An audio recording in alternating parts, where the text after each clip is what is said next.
Today, I am making my favorite slow cooker lasagna. You just stick it in that slow cooker and then you press go. Okay, I've been making this lasagna for years. Even when I wasn't eating like cow's dairy, I would always make it with like goat's cheese, which is super nice and like tangy and delicious.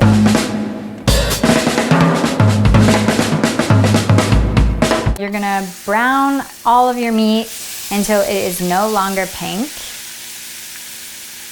This should take about 5 to 8 minutes. And now you're gonna add in your carrots and your onions and your garlic, salt and pepper, and then give that a good stir and let it all kind of cook for another 5 to 8 minutes on medium heat.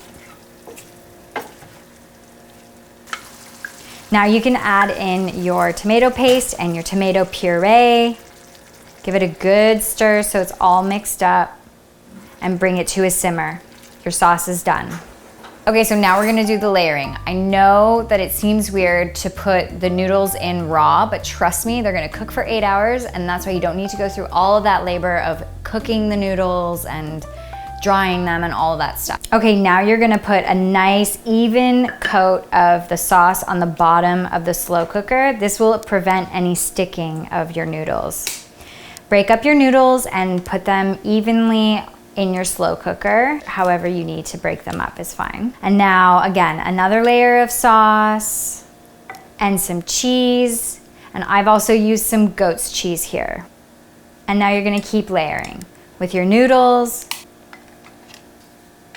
and your sauce and your cheese and your noodles again, and sauce and cheese.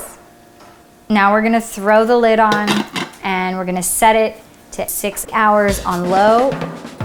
Drum roll, please. Here you have it, a beautiful, simple lasagna garnished with some parsley or some basil, whatever you've got in your fridge. And there you have it, a beautiful, easy lasagna.